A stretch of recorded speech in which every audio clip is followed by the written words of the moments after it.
Okay, at this point, you need to go ahead and flip to page 109 in the text, upon which you will find the chapter Scrubbing Up the Dust. Now, I want to remind you, and I will remind you in class as well today, that you should be providing citations for your answers in the study guide packet, because this information will then be put into your paper and it will need to be cited in your paper. And so you need to put what specific page the answer that you included in your box was found upon. Remember, the questions that we did together at the beginning were done that way. You had HESI and then you had a page number at the end. I've noticed that in grading your first set of questions that a lot of you, once you started doing the answering on your own, quit doing the citations. You need to have those citations there, okay? So on page 109, you have Scrubbing Up the Dust. And your question is, why does the narrator feel obligated to clean up the dust in her home? Obligated meaning, why does she feel like she has to do it? What is the reason she feels like she has to do it? Okay, Scrubbing Up the Dust. Walking past the Crystal Hotel, I saw Jim Martin down on his knees. He was scraping up mud that had dried to crust after the rain mixed with the dust Sunday night. When I got home, I took a good look at the steps and the porch and the windows. I saw them with Ma's eyes and thought about how she'd been haunting me. I thought about Ma, who would have washed clothes, beaten furniture, aired rugs, scrubbed floors, down on her knees, brush in hand, breaking that mud like the farmers break sod, always watching over her shoulder for the next duster to roll in. My stubborn Ma, she'd be doing it all with my brother Franklin to tend to. She never could stand a mess. My father doesn't notice the dry mud. At least he never tells me, not that he tells me much of anything these days. With Ma gone, if the mud's to be busted, the job falls to me. It isn't the work I hate, the knuckle-breaking work of beating mud out of every blessed thing. But every day my fingers and hands ache so bad. I think I should just let them rest, let the dust rest, but I can't leave it rest on account of Ma haunting. Okay, stop there and answer question 26. Remembering to put a citation at the end of your answer, and also remembering to match up the question with one of the subtopics on your subtopic sheet. That letter should go in the margin next to the question number.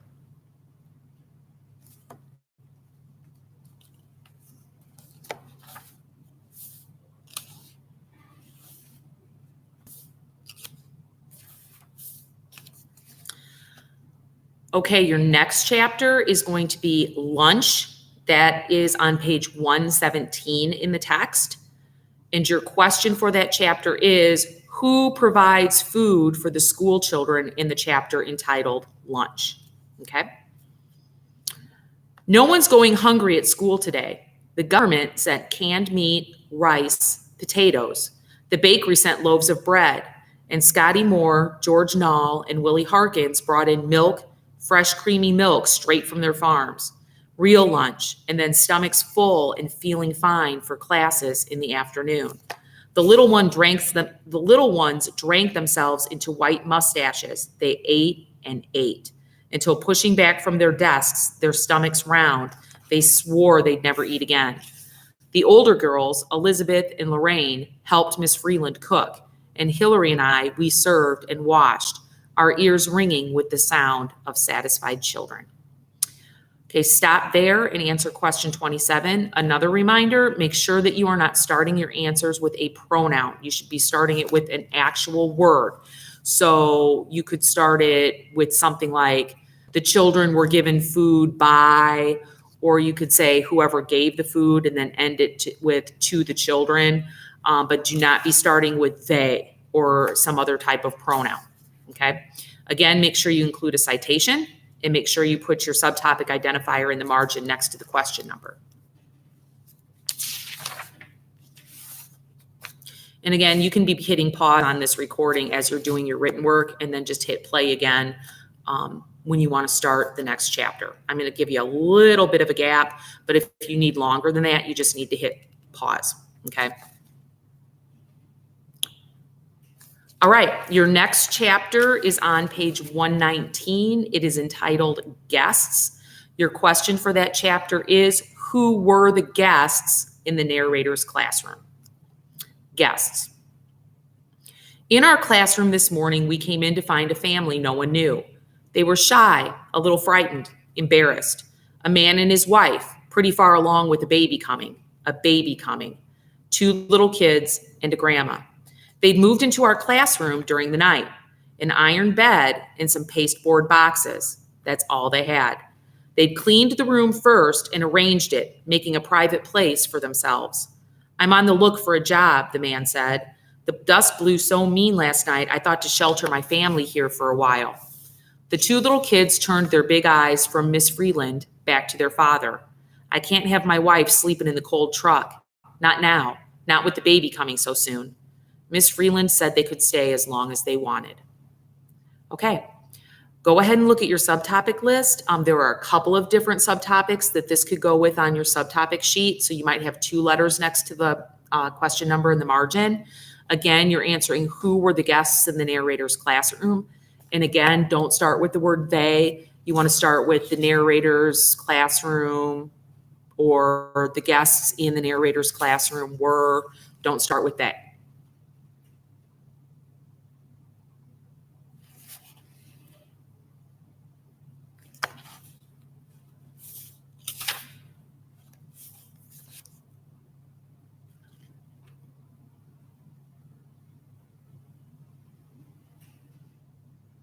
Okay, your next chapter is going to be on page 124. It is entitled Time to Go. And your question is, where were the guests in the narrator's classroom going? Okay, so they're in the classroom now. Where are they eventually wanting to be? So time to go. They left a couple of weeks after the baby came, all of them crammed inside that rusty old truck. I ran half a mile in their dust to catch them. I didn't want to let that baby go. Wait for me, I cried, choking on the cloud that rose behind them. But they didn't hear me. They were heading west, and no one was looking back. Okay, go ahead and stop there and answer question 29. Make sure you put a subtopic identifier in the margin. And make sure you start your sentence with a word, not a pronoun. A noun, not a pronoun.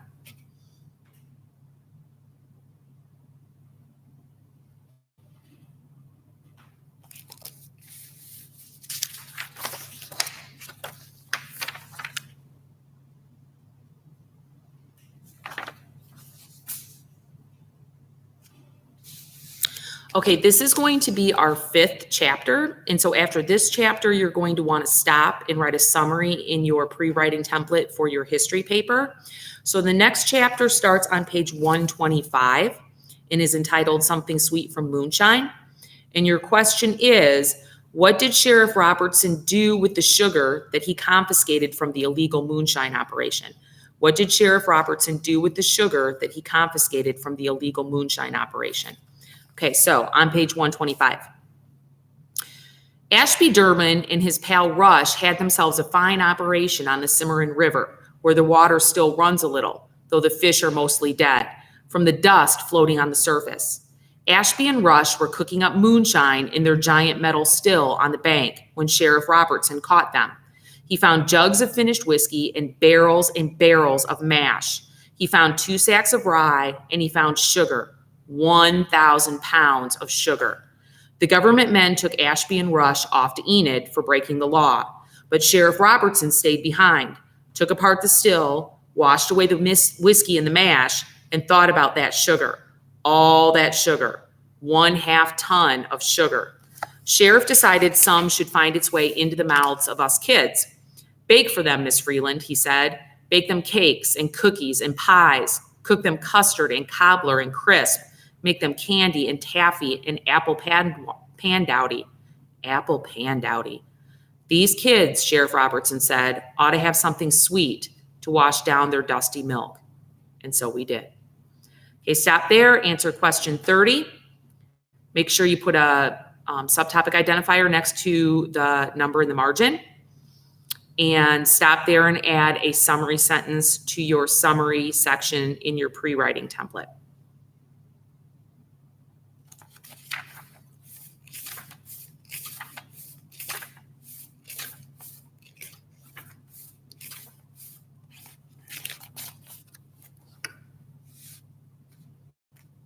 Okay, the next chapter is another one of our big jumps. And so you're going to be flipping to the chapter entitled Dust Pneumonia, and that is going to start on page 140. And the question is, what is dust pneumonia? So this is something that was discussed in the informational video that we watched before we started the book. So be listening for that and be thinking about that video that we watched. Okay, on page 140.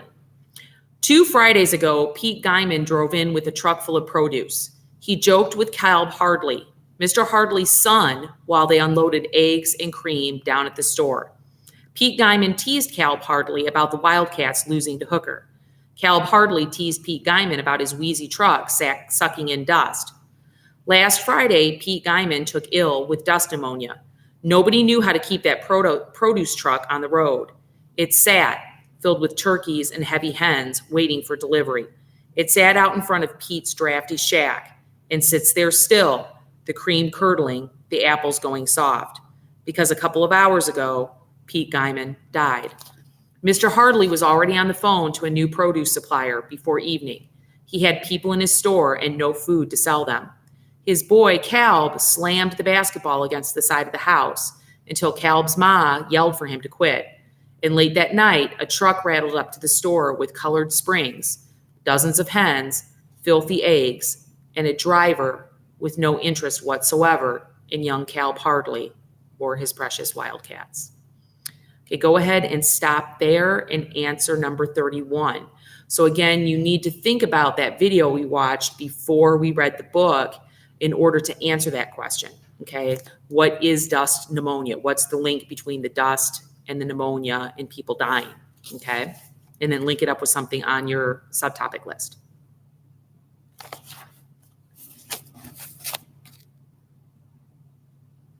Okay, our next chapter starts right on the next page, page 142. It is entitled Dust Storm, so that should give you a good idea of what to link it up with on your subtopic list. And your question is, how long did it take the narrator to get home when she got caught in the dust storm? Okay, so Dust Storm, page 142. I never would have gone to see the show if I had known a storm like this would come. I didn't know when going in, but coming out, a darker night I'd never seen. I bumped into a box beside the palace door and scraped my shins, then tripped on something in my path. I didn't know what, and walked into a phone pole, bruised my cheek. The first car that I met was sideways in the road, bowed down, my eyes near shut, trying to keep the dust out. I saw his headlights just before I reached them. The driver called me over and I felt my way, following his voice. He asked me how I kept the road. I feel it with my feet, I shouted over the roaring wind. I walk along the edge, 1 foot on the road, 1 on the shoulder. And desperate to get home, he straightened out his car and straddled tires on the road and off and slowly pulled away. I kept along. I know that there were others on the road. From time to time, I'd hear someone cry out, their voices like ghosts on the howling wind. No one could see. I stopped at neighbors just to catch my breath and made my way from town out to our farm. Everyone said to stay, but I guessed my father would come out to find me if I didn't show and get himself lost in the raging dust and maybe die. And I didn't want that burden on my soul. Brown earth rained down from the sky. I could not catch my breath, the way the dust pressed on my chest and wouldn't stop. The dirt blew down so thick it scratched my eyes and stung my tender skin. It plugged my nose and filled inside my mouth.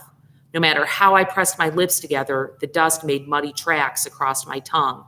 But I kept on, spitting out mud, covering my mouth, clamping my nose, the dust stinging the raw and open stripes of scarring on my hands. And after some 3 hours, I made it home. Inside, I found my father's note that said he'd gone to find me, and if I should get home, to just stay put. I hollered out the front door in the back. He didn't hear. I didn't think he would. The wind took my voice and busted it into 1,000 pieces, so small the sound blew out over Ma and Franklin's grave, thinner than a sigh.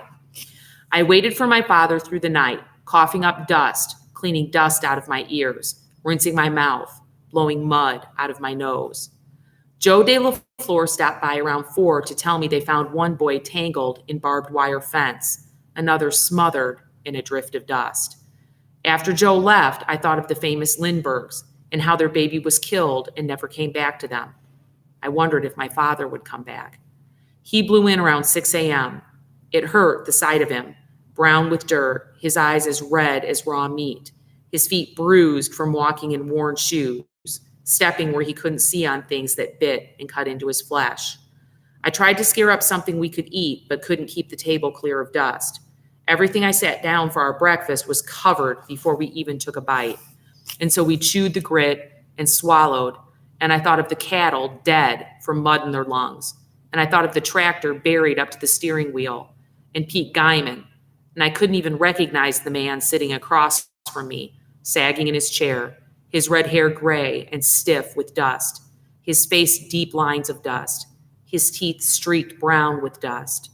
I turned the plates and glasses upside down, crawled into bed, and slept. Okay, go ahead and stop there and answer number 32. This may not be a chapter where you might want to, or this may be a chapter rather, where you want to add a little extra detail about the storm and what happened so that you'll have it for when you go to put it in your history paper. Okay, this chapter's got a lot of information in it. Maybe talk about why it took her so long to get home.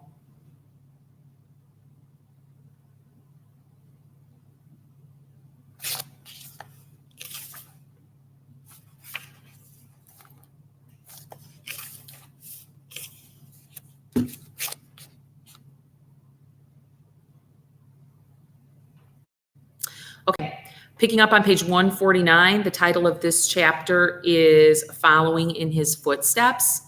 And the question for this chapter is, what did the narrator think that she had in common with Fonda Nye? Okay. Hayden Parley Nye's wife, Fonda, died today, 2 months after she lost her man. The cause of death was dust pneumonia, but I think she couldn't go on without Hayden. When Ma died, I didn't want to go on either. I don't know. I don't feel the same now, not exactly. Now that I see that one day comes after another and you get through them one measure at a time, but I'd like to go, not like Fonda Nye. I don't want to die. I just want to go away out of the dust. Okay, stop there and answer question number 33. Again, don't forget your citations. Don't forget your subtopic identifier.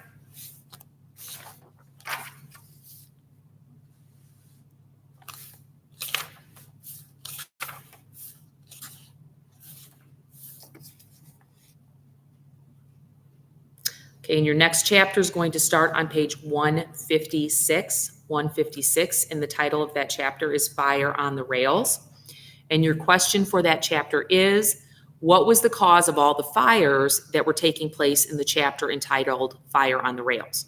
Okay, so on page 156, I hate fire, hate it.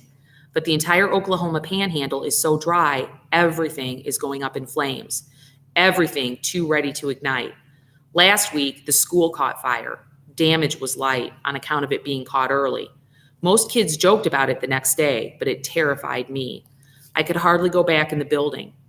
And this week, 3 boxcars on the train yard burned to ash. Jim Goyne and Harry Kessler spotted the fire, and that was a miracle, considering the fierceness of the dust storm at the time.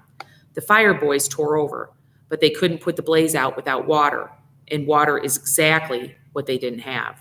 So they separated the burning cars and moved them down a siding, away from any little thing that might catch if the flames hopped. It was all they talked about at school. The dust blew, they say, so you'd think it would have smothered the fire out. But the flames, crazy in the wind, licked away at the wooden frames of the 3 boxcars until nothing remained but warped metal and twisted rails, scorched dirt, and charred tires. No one talks about fire right to my face. They can't forget how fire changed my life, but I hear them talking anyway. Okay, stop there and answer question number 34. Make sure you include your citation. Make sure you include your subtopic identifier.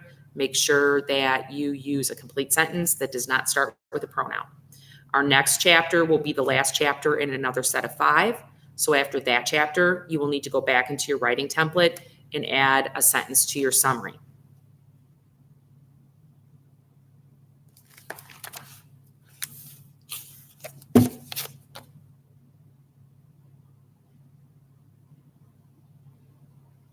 Okay, The final chapter for this particular recording is the mail train. That begins on page 158.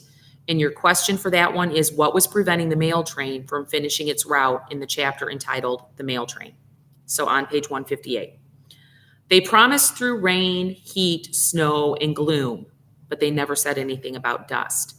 And so the mail got stuck for hours, for days, on the Santa Fe because mountains of dust had blown over the tracks, because blizzards of dust blocked the way.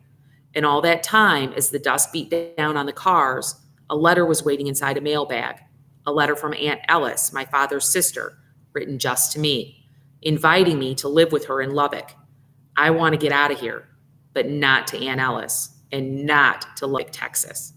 My father didn't say much when I asked what I should do. Let's wait and see, he said. What's that supposed to mean? Okay, go ahead and stop there and answer question 35. And then once you have done so, you need to go in and add another sentence to the summary section of your pre-writing template.